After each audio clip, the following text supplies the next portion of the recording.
Look, boy, we out here in Jersey. So, huh? Shout out to Wack HipHop Show all day, every day. LJ. Wack HipHop Show. That shit they be doing that whack shit on, man. I just love you. I love your show.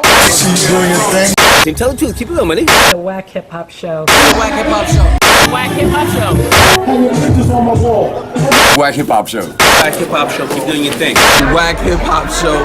Make sure you check out the Wack HipHop Show if you want something special, all right?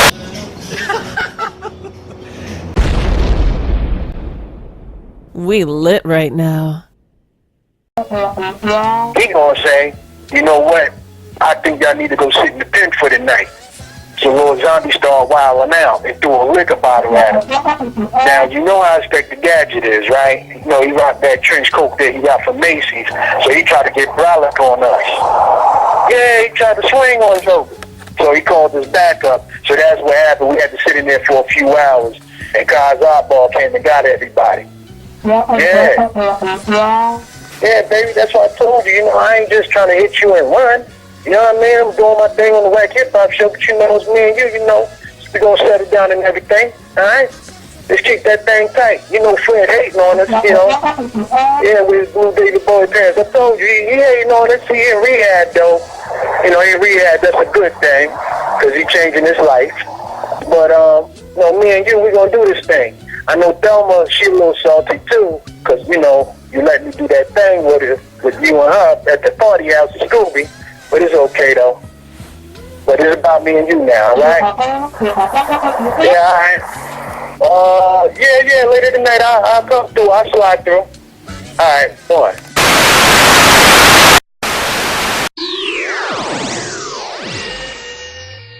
Your homeboy 50 Cent back at it again, baby. This time, 50 Cent, if you wasn't aware, he put a meme up there of, he told Terry Crews, this is how you handle it. And if you didn't know, it was a meme of Will Smith was at a premiere, and the dude tried to come to him and give him a hug, and then he tried to kiss Will in the mouth, and Will smacked him and said, hey, nigga, what you doing?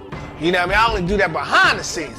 He ain't say that, but whatever, nigga. You know, and 50 said, this is how you handle yourselves, Terry Crews. And now, all of a sudden, it's a petition to power to say, hey, 50 Cent don't respect the Me Too movement, so take this nigga off power.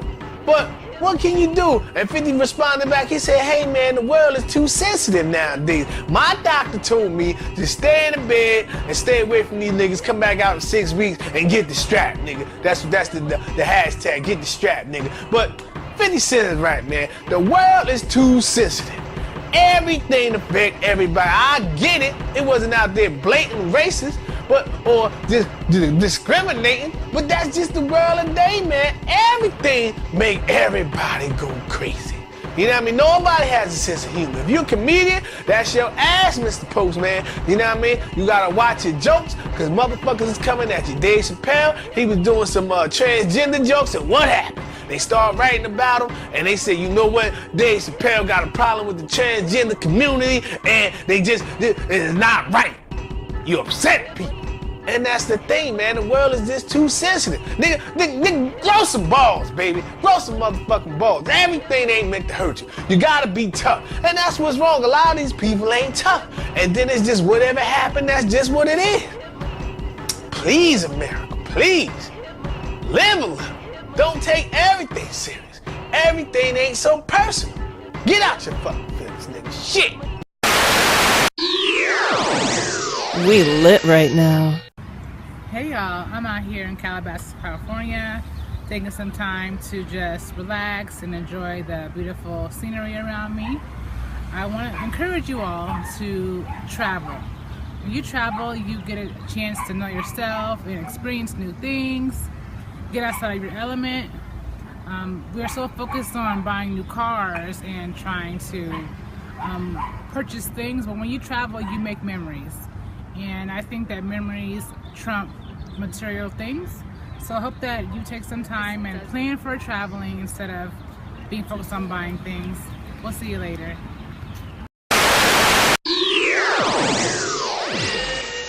In other news, you know, they just buried that young boy Junior, you know what I mean, out in the Bronx, you know what I mean. Unfortunately, the 15-year-old that was stabbed up and set up by one of his alleged friends, you know what I mean, she lied on him and said that he videotaped her and sent her brothers and them to go get him, and then You know, unfortunately, they killed the brother, and it's all messed up. You know what I mean? Now, this just goes to show what a lie can do. You know what I mean? This girl was out there being a hoe. It got seen on social media. She lied to her brother so they wouldn't go get the person, put it on her so-called friend, and then this is what happened. They couldn't beat the brother up. They had to stab him up and kill him. Now look at that. Just for a lie in a couple of minutes, you lost the brother, and the rest, like 4, 5, 6 jokers, they pretty much threw their life away over a lie. Now you see them and they got footage of them inside the courthouse. Brothers is crying, they walking in with their head down and all like that. And it's crazy how you can just throw your life away over some stupidness. It's crazy out here, baby. You don't know what to do. And unfortunately, the homeboy Junior, all he was doing was trying to be a good friend. They say he tried to go get some money from his mother to help his friend out. And all of a sudden, you got these guys coming after him. And then come to find out, it was the wrong person that they got. It was supposed to be somebody else. He just looked like somebody else. But the world is crazy, baby. You don't know what's going on. You gotta watch your back. Sometimes you think motherfuckers are your friends and they setting you up. They smiling in your face, plotting, waiting to get you, set you up. So it's a dirty game out there, baby. You know what I mean? But prayers go out to Junior family. I see a lot of people on my timeline, people pouring out their heart that really knew the kid, know somebody that knew the kid. And it's hard out there, you know what I mean? Because I lost a couple relatives this year myself, nigga. So it's hard. It's hard when you gotta go through that and when you see that person in the casket. Shit get real, baby. No coming back for that. But once again, blessings to the family and, hey man, justice will be served. Shit.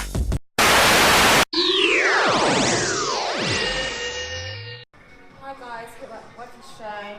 We'll show you how to work the lactorial muscles. Feeling a bit dizzy, so a bit Minnie Mouse, so see you in a moment.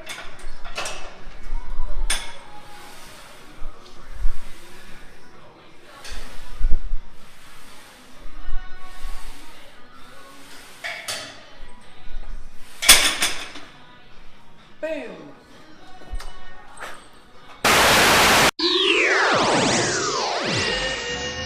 In other news, your homegirl Rosanne was kicked off her own show for calling a black woman a monkey. An Arab black woman said she looked like a monkey, and you know what? The fans struck back and said, "Hey, get this Jewish bitch." Oh, I can't say Jewish, can I? You know, he might come after me. Get this woman off the TV, and that's what happened. They canceled that show, and then the rest of the cast members was mad because they was like, we ain't getting no money in a long motherfucking time. And now, Rosanne, you fucking up my paper. You know what I mean? And that's what happened. So, a lot of people piled in and said, take her show off the air, and that's just what happened. But now, they doing a reboot with the cast, because the cast didn't do nothing. And it's only right.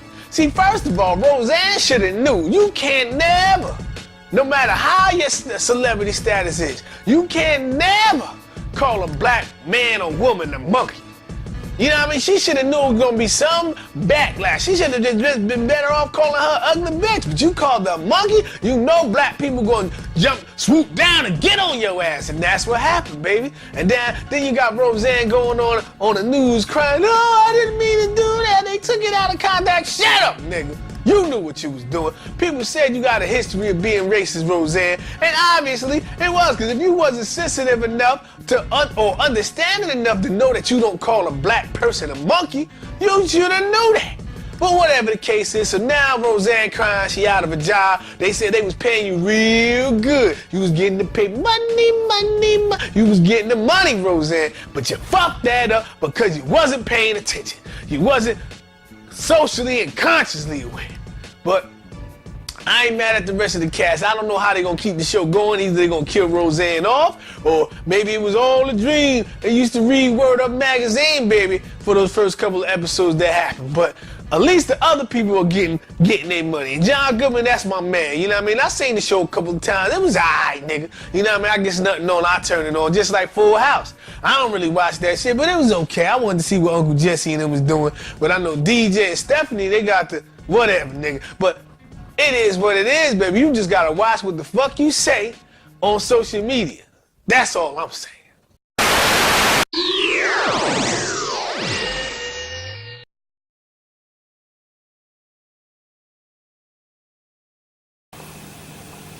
Ooh, yeah. I've been eating plenty of Slim Jims at home thinking about you, Hulk Hogan, yeah. You were talking to Miss Elizabeth, real funny like, yeah, that's right, you were talking slick, Hulk Hogan, yeah. I've been fighting all my life, trying to find people like you, Hulk Hogan, yeah, you're a piece of shit. Watch your don't say that. Watch your don't curse. William something, brother. Me and all my little Hawk maniacs. We been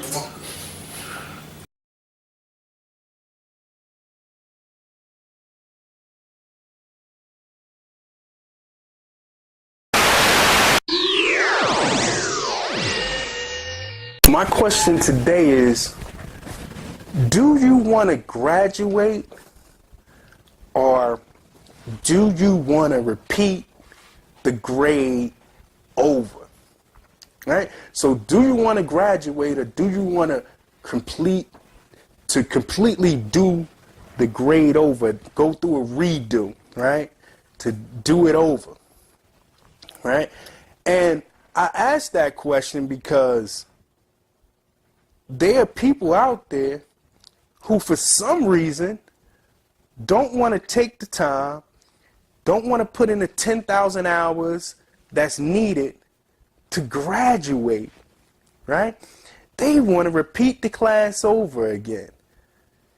I want you to be in the mind frame of graduating. Put your 10,000 hours into whatever it is that you love, you know. Don't waste time putting 10 hours in here, 10 hours over there, 10 hours. You giving your job 10,000 hours?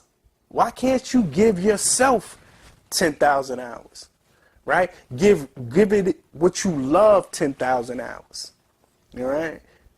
It's important. And 10,000 hours is just a metaphor by meaning work that 100-hour week for yourself instead of working that 40-hour week for somebody else.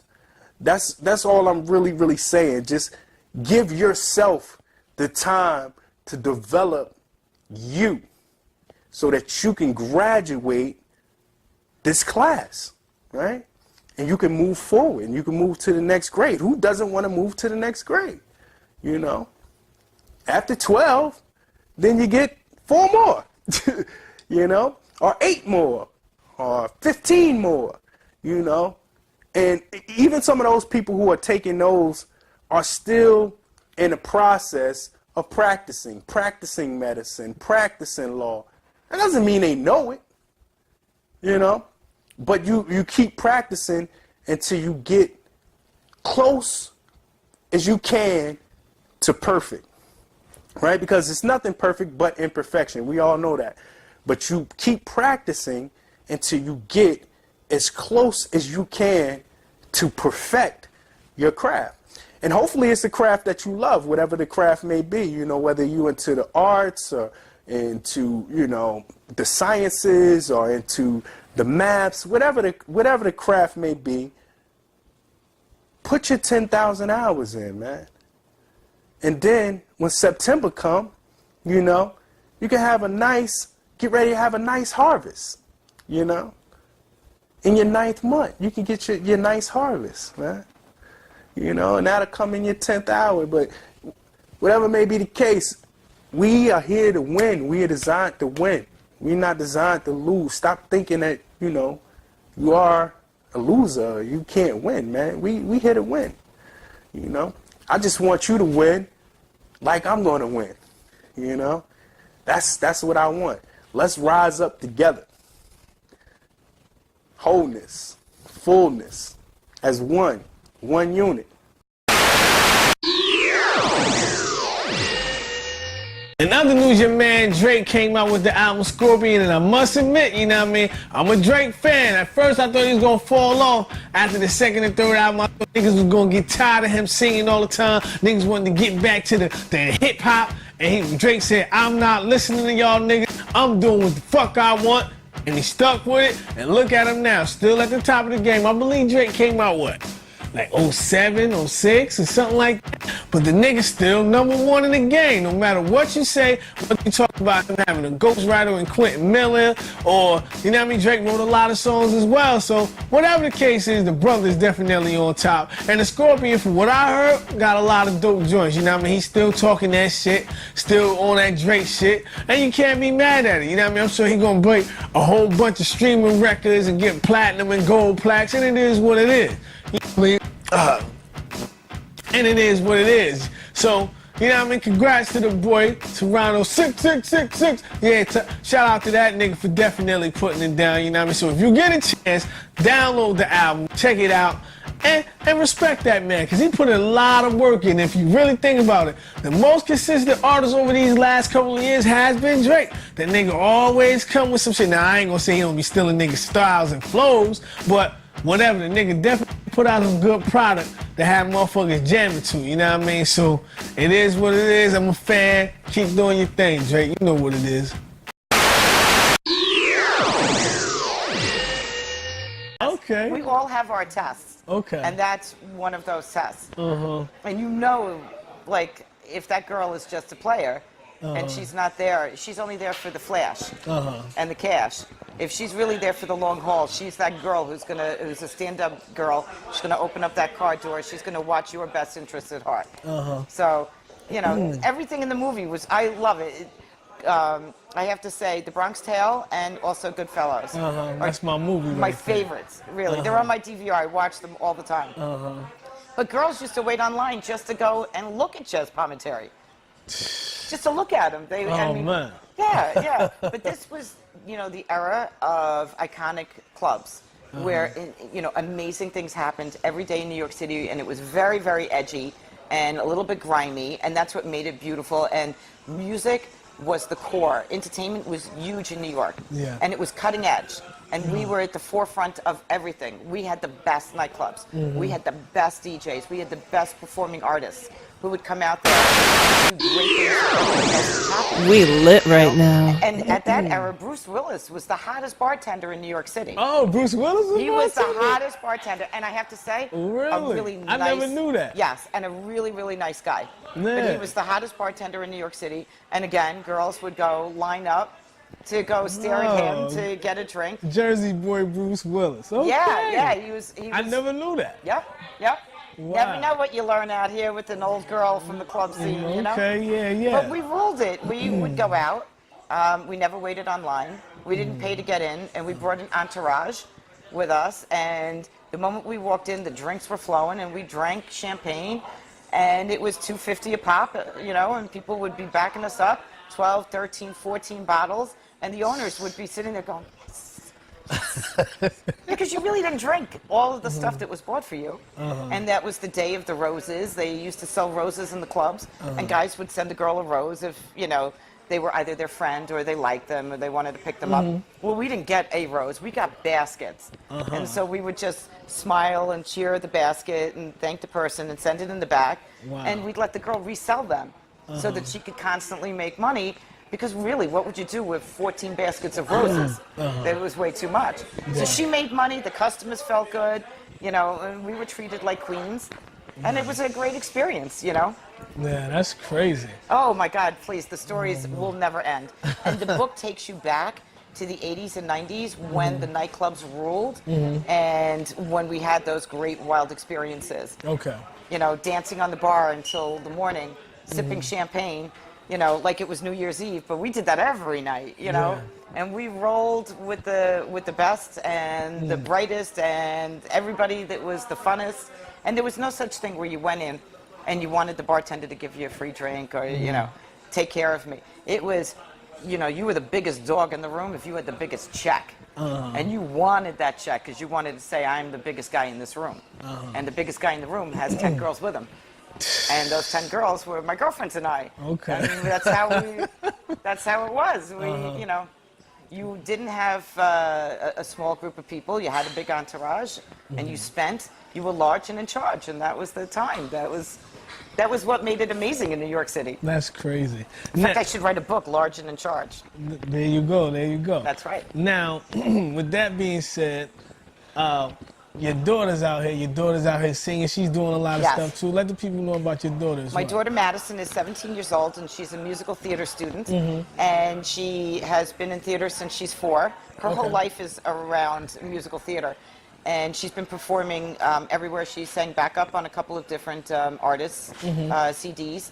And she performs live. Her next gig is at the Igloo Bar at the Winter Wonderland Project. Okay. And that's a big ice skating rink at the Staten Island Yankees. Mm-hmm. It's going to open up for a select amount of time. All But right. it's an amazing experience.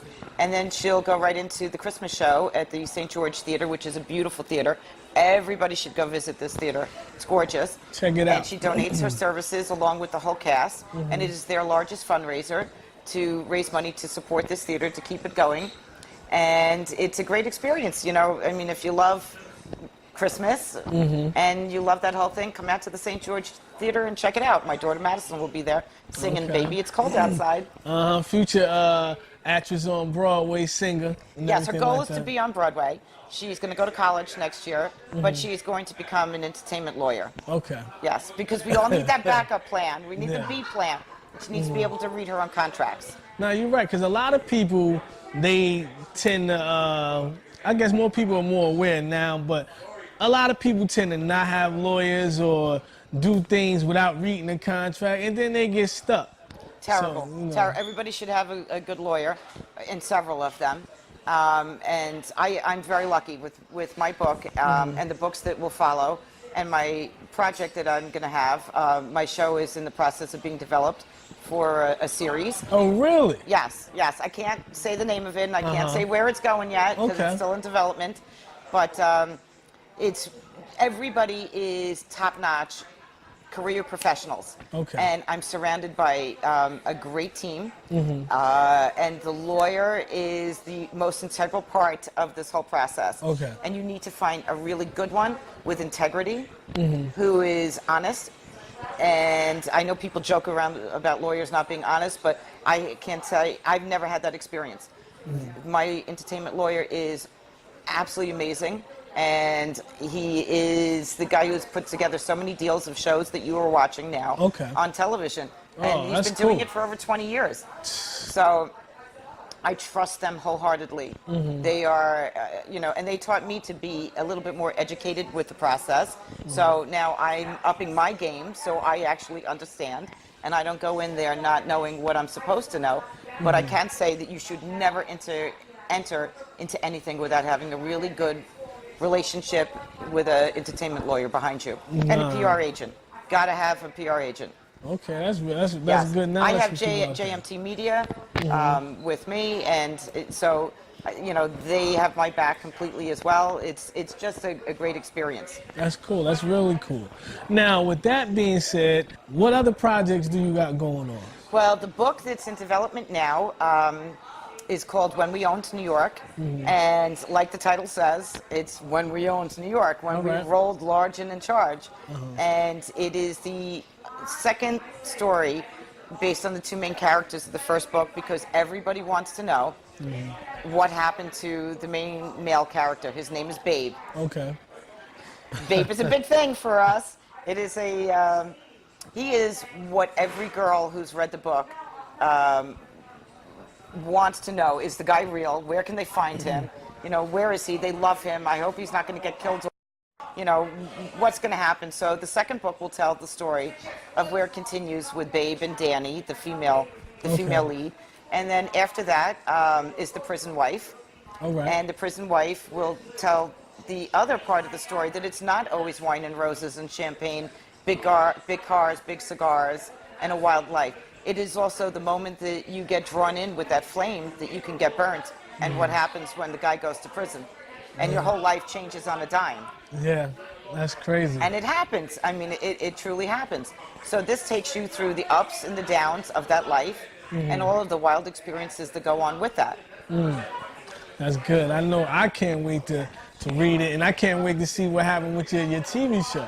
Thank I know you, thank you. you got to get me in there some type of way. Maybe I could be a bartender.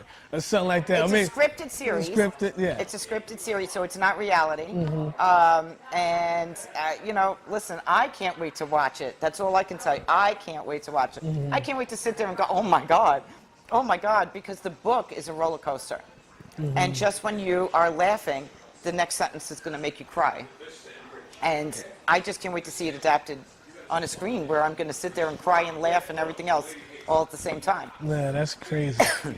So lastly, is there anything that you want to let the fans know, anything that's on your mind, anything you want to make them aware of? Well, I just think that I love your show. Thank you. I love being part of it, and I love the fact that you shout me out all the time.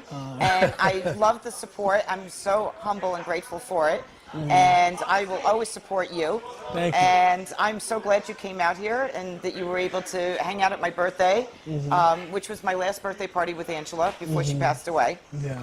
And it was a very tough night because I really wanted to cancel my birthday party. We knew that things were bad. And my birthday's in December, and she passed away a few months afterwards. And that night, I wanted to cancel it. It actually went up on social media and went down like several times. And she called me and she said, Di. She said, Di, I want to have a party. You got to have the party. So I cried, and I said, I don't know if I could do this. But we did, and you came out and you hung out with us, and you saw us crying, and you met my girlfriends, and you had a good time, and we were grateful you were there. But it was truly a bittersweet experience that night, especially when I cut my cake and she was standing next to me. I was just crying at the, you know, you're supposed to make a wish. And my wish was, I don't care about the show, and I don't care about the books, and I don't care about all the other stuff. I just wanted my friend to be with us for a lot longer. And that wasn't going to happen. Yeah. And when we let the balloons go, which I know we're not supposed to do because environmentally that's not good, but we did it anyway. We let the balloons go outside. I was sobbing like a 5-year-old. And she said, you know, don't cry. You know, on the back of her neck, she had a big tattoo here of a lip print, and running underneath it says, I'm not here for a long time. I'm here for a good time. And she said, Di, come on, this is the way, you know, this is the way it's going to be. I thought originally, like, we supported all of Angela's girlfriends. We supported her and her show. We were so thrilled when that show came on and she became a mega breakout star. And we were so thrilled for her and all the girls on the show because they're all really nice girls. You see the craziness on the show. The cameras were off. Those girls are solid, really nice girls and very supportive. We were so thrilled for them. So when I started writing the book, Angela was like, oh, that's great, Di. We're going to go do book signings. We're going to come out. We're going to have a great time. All the girls. And then when she got sick, I didn't know what to do with it. I didn't have the heart. So I kind of put it on hold a little bit. And then she passed away. And I said, oh, my God, I can't do this because it was supposed to be fun. The whole thing is fun. The story is fun. Our lives were fun. Our lives were crazy. Although it's fiction, our lives were crazy. And I just didn't know what I wanted to do. And then we held a memorial concert for her. And that was my way of saying, okay, we did a great show, and I'm very grateful for all the acts that came and donated all of their time. They performed in memory of Angela at Snug Harbor Cultural Center at the big stage. And it was Big Angie's big dance party. And she would have loved it. The same way she would have loved her wake and her funeral. I mean, it was everything over the top that she would have wanted. And the sad thing was, at the wake, we kept saying, my God, Angela would love to be here. She would love to go outside and walk the line and talk to all the fans who waited for hours to see her. She would have gone across the street and talked to the paparazzi. And I did. I talked to her fans outside. I went across the street with her family, with my other girlfriends, because not one is more important than the other. We're all equal, and we all love and support each other. And we went outside for her, because those people spent so much time waiting for our girlfriend, so we went outside and thanked them for doing that. And she would have loved it. She would have loved the book. She would have loved doing all of that stuff, because she was truly good as gold, with a tremendous heart and an awful lot of fun. You can't even imagine how much fun. She was off the hook fun, Angela. Really. That was real good. But I'm glad that you invited me out here to have this interview with you. You know what I mean? I Thank really you. I hope you appreciate come out it. again. Oh, of course. Often. Anytime you need me to come out here, or when I got a free chance, I'll definitely come out here. Good. And you know, I always got your back. We always. We lit right now.